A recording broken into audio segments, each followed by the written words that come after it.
Oh my goodness. What a Big 12 championship game. I'm Pete Mundo on HeartlandCollegeSports.com, your Big 12 independent digital media outlet. Can you beat that? Kansas State beating TCU 31-28 in overtime. We are on Facebook Live. We are on Instagram Live. Of course, this will be up on YouTube. Subscribe to that YouTube page now. And of course, on the podcast. Thank you for joining us. I literally said, and I'm laughing right now. And first off, congratulations to Kansas State. Congratulations all. I'm sitting here having one of my Bud Lights. Got the Heartland College Sports Koozie that you can only get by leaving a rating and review on the podcast and sending me a screenshot of that rating and review to Pete Mundo, Mundo, at HeartlandCollegeSports.com. That's how you get one of these great Heartland College Sports koozies that I'm flashing right now on Instagram, Facebook, and YouTube. I'm laughing because I literally said in the preview show, I said, last year's game was epic between Oklahoma State and Baylor. This is going to be a really good game, K-State TCU, but there's no way it tops that game. It just can't. You can't top a game where Baylor wins the game on the 1-yard line, stopping Oklahoma State. You just can't do it. Well, this game topped it. 2 years in a row, the Big 12 championship game is the best conference championship game of the year. Hands down, not even close. I don't have to see any of the other games to know that. Maybe because playing 1 versus 2 is actually the best way to determine, first off, who your best team is, on top of that, at least for that day. And also, it creates the most drama in that moment. My goodness, what a game. Let's talk about it. Let's get into it. Thank you all for joining us here on the show as we get this thing going. So this game came down to a couple of things for me. First off, 2 key turnovers. Let's talk about that. 2 key turnovers in this game that just absolutely changed the way this game played out. In the first half, you may not think this, but I believe it. In the first half, Quentin Johnson caught a ball from Max Duggan down to the 30-yard line-ish of Kansas State. At that point, TCU was trailing 14-7 in the game. And Quentin Johnson fumbled it, and Kansas State got the ball back. Now, K-State at that moment had a 3-and-out. So you might think, well, what's the big deal? It created a 3-and-out, wasn't a big deal. TCU would have had momentum coming off of that big play. It was the first play of the drive. They would have been deep into K-State territory, might have got at least 3 points on the board. They were already basically in field goal range, and Johnson fumbled the ball. And then, of course, the other huge turnover that ultimately played a massive factor in this game was TCU down at the 8-yard line, first play of the fourth quarter. And what happens? Max Duggan throws an interception, and Kansas State, and by the way, it was a great interception by Julius Brents, and Kansas State takes it down the field, 6 plays for 80 yards, scores a touchdown in the fourth quarter. At that point, goes up 28-17. Now, I know TCU, of course, comes back to tie the game, but still, those 2 turnovers and K-State winning the turnover battle played an enormous role in this game because TCU actually outgained Kansas State. When you look at the stats in this game, they actually did outgain Kansas State by, a fairly decent margin, 469-404. But those kinds of plays, those turnovers, for a Kansas State team, for a TCU team, that had been incredibly safe with the ball all season long, made a difference. There's no doubt about it. So I think about those turnovers and the difference that they made in this game. But I also think about the fact that Kansas State was down early 7-0, and it was all TCU early on. Kansas State punts, TCU comes out, scores a touchdown, and then right after that, 3-and-out for Kansas State. And at that point, you got a situation where TCU is taking the ball down the field. They miss a field goal. And that felt early on like it allowed Kansas State to settle in. They go on to score a touchdown. They tie it up at 7. Of course, they take the lead a couple of drives later, go into halftime with a 14-10 lead. And while the fourth quarter, especially late in the fourth quarter, was all TCU, I looked at this game and I said to myself, you know what? All things being considered, Kansas State played itself a heck of a football game. Congratulations to Chris Kleiman and these guys. And I'll tell you what, too. Chris Kleiman is officially out of the shadows of Bill Snyder. What Chris Kleiman did here in year 4, after going 8-5, 4-6, and 8-5. What Chris Kleiman did here in year 4, winning 10 games, winning a Big 12 championship, going to a Sugar Bowl, proves that Gene Taylor was so right about this hire. Because when you're replacing a legend like Bill Snyder, it's very difficult to do. You need the perfect guy to replace a legend. And Chris Kleiman proved to be that perfect guy. It can't be the hotshot coordinator who's trying to make a name for himself. It needs to be an established veteran who has won national championships like Chris Kleiman had at North Dakota State and was confident in himself that he wasn't trying to replace a legend. And that's exactly who Chris Kleiman was. I know a lot of fans questioned it. Not a lot, but some fans questioned it. And they thought, is this really the guy? He hasn't even coached at the Power 5 level. First off, Chris Kleiman has proven that coaching football is coaching football. Whether it's high school, Division III, Division II, FCS, or FBS. Coaching football is coaching football. And Chris Kleiman was never looking over his shoulder throughout any of these last 4 years. He was building a program, he was reestablishing a program, and he was making sure that this program was being built the right way. And now it's paid off with a Big 12 championship victory. And Gene Taylor has been proven right. Obviously, Chris Kleiman has been proven right in what he has done and how he has built this team. And, I mean, hats off. I'm not wearing one. Hats off. Cheers. I can do that. I can cheers with my Heartland College Sports koozie and my drink here, which I need a sip of right now because it's been a wild day, so hang tight. Cheers to Chris Kleiman, to Gene Taylor, to Kansas State, and, of course, everybody in K-State Nation. My goodness, what a game and what a win for the Wildcats. So that was my biggest takeaway. Because usually it's very difficult to be the guy to replace the guy. You oftentimes want to be the guy who replaces the guy who replaced the guy. But Chris Kleiman and Gene Taylor proved that you can replace a legend if you do it the right way, with the right personnel, and the right people. And that is what has been so fun and so impressive to watch for this Kansas State Wildcats team. And they got it done in overtime. Heck, don't overlook Adrian Martinez in this game. The guy, they sent out Adrian Martinez for overtime as a captain. He called tails. Tails won. Kansas State obviously deferred. TCU had the ball first, and TCU did not score. Kansas State comes down, kicks the game-winning field goal. Now, do we want to talk about overtime? You know, before we get to overtime, let's talk about the fourth quarter. Let's talk about the fourth quarter. TCU comes back from down 28-17 to tie the game. TCU kicks the field goal with a few minutes left. Some people questioned that. I was mostly okay with that. But then, of course, the epic drive. The epic drive where Kansas State takes the ball 80 yards on 8 plays in 3 minutes. Max Duggan had multiple rushes, the 15-yarder to start the drive. Of course, there was the huge, I mean, how many yards was that? On the big drive down the left sideline, 40-yard rush down to the Kansas State 8-yard line. And then, of course, Duggan runs it in from 8 yards out for the touchdown and then converts the 2-point conversion with his arm through the air. And I thought that was Max Duggan's Heisman moment. I mean, he had his teammates wanting to jump on him, and he literally could not breathe. Max Duggan could not breathe. He's telling his teammates to stay away because he literally could not breathe because he was so winded from that drive where he was using his legs so efficiently and so effectively. Like, that had Heisman moment written all over it. It was an incredible finish to regulation for the TCU Horned Frogs, who obviously had made a living this season coming back in the second half of games. That's how impressive that was. And I'm literally watching this because, remember, Caleb Williams and USC lost on Friday night in the Pac-12 championship game.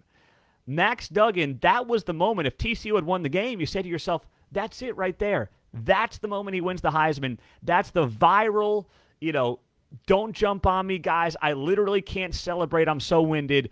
Heisman moment that voters love, that Heisman voters eat up, that they embrace. But then, of course, they lost the game. So Caleb Williams is still probably the favorite. Now, fast forward to overtime. TCU's got the ball. And they've got a 3rd and goal from about the half-yard line. Duggan clearly was not in on the second down. The second down, he carries the ball to about the half-yard line. He was not in the end zone there. The Big 12 officials reviewed it, made the right call. It probably should have been a little bit closer than it was. But, it's inside the 1-yard line. They hand the ball off to Kendre Miller. He gets stopped. 4th and goal. Do you kick the field goal? Do you go for it? I'm okay going for it. I have no problem going for it there. But with that being said, you've got a guy who is a play away from possibly winning the Heisman. You've got a guy who has carried this team all season, a veteran leader at quarterback.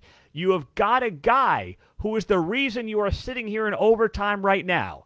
And on 2 plays at the goal line, that guy doesn't get a chance to possibly win you the game. How does Garrett Riley do that? How does Sonny Dykes do that? Now, Sonny Dykes has done an amazing job this season. I cannot really critique anything about Sonny Dykes except for those 2 plays. Those 2 plays in overtime with the Big 12 championship on the line, and you do not let your Heisman contender give you a chance to win. How do you do that if you're Sonny Dykes? Now, it must be something in the Riley blood, because same thing with Lincoln. I'm thinking back to the overtime game, college football playoff against Georgia. You take the ball out of Baker Mayfield's hands, it seems like, late in that game. I don't know if it runs in the blood or what, but holy cow, the Riley family apparently makes a living making these kind of mistakes in the biggest spots. Sonny's got to say, hey, no, Max is doing something here. Whether it's Kendre Miller pushing, right? The old Bush pushing, which you can now do, pushing Max Duggan on a QB sneak, whether it's an end around, whether it's a fake handoff, Duggan getting the edge, whether it's, throwing the ball, if you got something you feel good about, you have to let Max Duggan try to make you a play. Now, I heard Sonny Dykes after the game, because we had our guys Matthew Postins and Derek Duke, who you should both find on Twitter, doing great work at the Big 12 championship game. Full disclosure, it's my daughter's 4th birthday today. Well, technically it's Tuesday, but today was her birthday party with her friends. Don't worry, it was in the morning. I didn't miss a snap of the game. The parents out there can appreciate that. I said, honey, you want to do a party today, Saturday before her birthday? That's fine. 9 a.m. to 11, kickoff at 11:05. Okay, fine. It went great, for those of you wondering. I know you're all wondering about that. But they did a great job covering the game for us. So you look at that and you say to yourself, how do you not give the guy a shot? How do you not give Max Duggan a chance in that moment if you're not going to kick the field goal? He's got to be given an opportunity. The guy's your heart and soul. He's the reason you're in OT.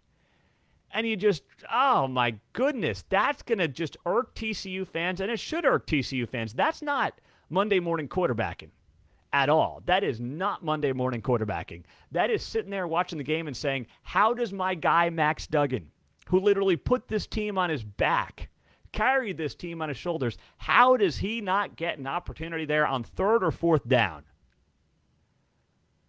I can hear from Sonny Dykes all day saying, well, Kendre's been great for us in that spot. Kendre's done a really good job for us in that spot. Come on, man. You know what this situation was all about. You knew what was on the line. You knew how this game had gone up until that point. I mean, Max Duggan was your leading rusher. Kendre Miller was not having a great game. I mean, he had a touchdown run. He had 17 carries for 80-some-odd yards, but he was not the reason, with all due respect. And Kendre Miller, to me, is one of the best 2 players at running back in the Big 12 this season. He was not the reason you were sitting there in OT in that game. He just wasn't. And any person paying attention knew that. So that is very reasonable and very fair to second guess. It is got to be painful for TCU fans, with that being how the at least Big 12 part of the season ended, because my goodness, you're going to be shaking your head at that one for a long time to come. As understandably, many TCU fans are going to be. And then, of course, K-State at that point, you know what they're going to do. They're going to get the ball down a little bit, get comfortable. They get their 12 yards. They kick their field goal, and they win the game 31-28. Kansas State, I mean, you look at what this team did without Malik Knowles for most of the game. Of course, he got hurt. Not sure still what the injury was. Will Howard in the biggest game of his life. And this is why I like TCU, because I just said to myself, I'm taking the more veteran quarterback who's played in more games, who's been in this kind of a spot. But Will Howard said not so fast. Will Howard, the stat line doesn't knock your socks off. 18 of 32, couple hundred yards, 2 touchdowns. But, man, without Malik Knowles, Deuce Vaughn, by the way, unbelievable what he did. Running the ball, 26 carries, 130 yards, and a touchdown. He had a couple of big catches as well. But what Will Howard did without one of his top targets against one of the best defenses in the Big 12 should not be overlooked. This guy, the game is clearly slowed down for him. We had Tim Fitzgerald of Go Power Cat on the podcast this week and talked about this. And the progress that Will Howard has made is unlike anything I've seen in recent memory for a quarterback in the Big 12. I didn't think Will Howard was a guy who could ever lead Kansas State to bowl eligibility. Never mind winning a Big 12 championship. And that's exactly what he did on Saturday in the biggest game of his life, on the biggest stage he's ever been on, with millions of people watching in front of 70,000 strong at Jerry World. Will Howard, the moment was not too big for Will Howard. And, that's going to be probably overlooked. It won't be overlooked, of course, by K-State fans. But because of Max Duggan's performance and Max Duggan being in the Heisman conversation, it will get generally overlooked. It should not get overlooked. And that's something that, we're going to be talking about. K-State fans are going to be talking about for a long time. What an absolute monster of a game. Looking at some of your comments right now on Facebook Live. Mark says, Pete, before those plays started in overtime from TCU, I said it would be a quarterback run. I was shocked to be wrong each time. I know. I mean, you should have been shocked. Jeez. I was shocked. Everybody in the stadium was shocked. But Kansas State's defense, to a credit, held up against one of the best running backs in the Big 12. Hands down, no doubt about it. Now, the big question, and we'll end the show on this. The big question is TCU in the college football playoff. I don't see how they're not. USC lost on Friday. They have 2 losses. They're out. Ohio State, I hate to say it, is probably in. So you've got Georgia and Michigan, who are locks. Probably. You have then a conversation of TCU, Ohio State, and Alabama. You want to put Ohio State in? Fine. TCU should be in the college football playoff. There's no doubt about it. You cannot make the case to me here on HeartlandCollegeSports.com. I know we cover the Big 12. And by the way, for those of you just joining us, I'm Pete Mundo. I know we cover the Big 12. But you've got to look at this honestly and say, how are you possibly putting in a 2-loss Alabama team that was sitting on the couch this weekend in over a TCU team that lost 1 game to a top 10 team in overtime on a field goal at a neutral site? You can't do it. You can't make the case. Now, TCU fans are probably nervous because they got hosed back in 2014. On the last game of the season, they win 55-3 over Iowa State, and they end up falling from number 3 to number 6 because, well, the Big 12 didn't have a conference championship game, we were told by the College Football Playoff Committee. Nonsense. So I get why TCU fans right now might be on the edge of their seats, worrying and wondering what exactly happens here going forward. But the resumes, it's not even debatable to me. TCU came into this weekend with the number 1 strength of record in the country, with a strength of schedule that was better, by the way, than Michigan and Georgia, that was basically tied with Ohio State. Ohio State 35, TCU 36, and was playing the only top 10 conference championship game that was happening this weekend was in the Big 12 between Kansas State and TCU. So losing a top 10 game in a conference championship game when you were undefeated coming into it to a team that you'd already beat by double digits, that's a top 4 team. In fact, I still think it's the number 3 team in the country. I think the top 4 should be Georgia at 1, assuming Georgia and Michigan win. Georgia at 1, Michigan at 2. And even if Michigan loses, if it's a close game, Georgia 1, Michigan 2, TCU 3, Ohio State 4. I don't think Ohio State should get the 3 spot when they sat on the couch this weekend and TCU lost by a field goal in overtime to a top 10 team at a neutral site. There's no way that you can reward Ohio State for that.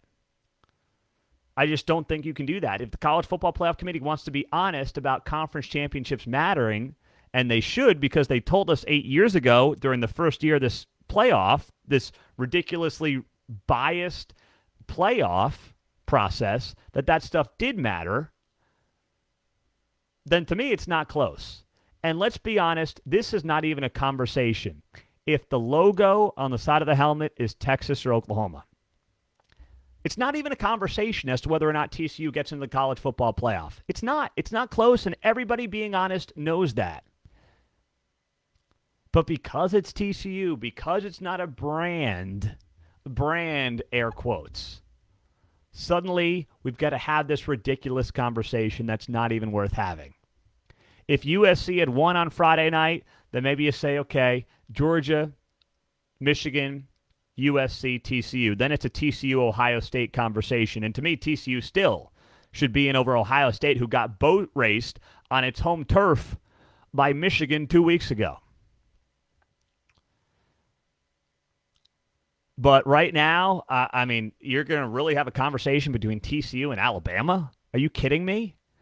You might say, well, Alabama's 2 games away from being undefeated. Yeah, and they're also 2 games away from being 8-4. So it's a dumb conversation to have. They both beat Texas. They do have a like-minded opponent, or they do have obviously an opponent they both played in Texas. But, Alabama beat Texas on the road and barely won that game after Quinn Ewers had gone out and they were trailing. TCU held Quinn Ewers and that Texas offense to 3 points 3 weeks ago. It's not close. And by the way, both games were at Texas. It's not like TCU's game was at home. So I don't even see how this is a conversation. It should not be a conversation. The fact that anybody's trying to make it a conversation is a joke in national media, but that's what they do. Do you know how many wet dreams there would be around ESPN and ABC and Disney if they actually get Georgia, Michigan, Ohio State, Alabama? I mean, it literally is a wet dream for Disney executives.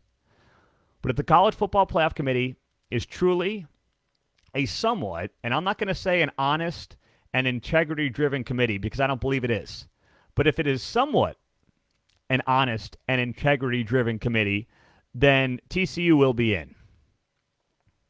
There's no doubt in my mind they will and they should be in if that's the case. If not, if TCU is not in the college football playoff come Saturday, burn the whole thing down. I mean, seriously. We're all wasting our time at this point. It's not an honest operation. It has zero integrity, and there is no explanation or basis for any of the decisions that they made, and the consistency would be absolutely eliminated if TCU's not in. So we'll see. We'll be watching on Facebook Live. Jared writes, I believe TCU is going to be in the playoff when I see it tomorrow. I don't trust the committee one bit. I'm fully expecting them to pull something out of their backsides and put Bama in. If that happens, you will have an epic show tomorrow here on Facebook Live, YouTube, and Instagram. But I don't think that's going to happen. I remain fairly confident that they just cannot finagle their way to putting Alabama in over TCU. They just can't do it. If that's the case, I mean, literally burn the whole thing down. Forget 2024, burn the whole thing down. I'm Pete Mundo. HeartlandCollegeSports.com is how you join us here on the show. We're on Facebook Live on YouTube. Hey, subscribe on YouTube. We got a ton more content coming your way there. Instagram Live, thank you for joining us. And, of course, on the podcast, leave a rating and review on the podcast, and you get a free Heartland College Sports koozie. I'm flashing one right now as I cheers to K-State fans on Facebook Live and YouTube. Having a drink to you guys. So enjoy it. Have a great day. And we'll be back with you on our reaction to the college football playoff rankings coming up on Sunday. We'll talk to you then. Have a great day. Take care.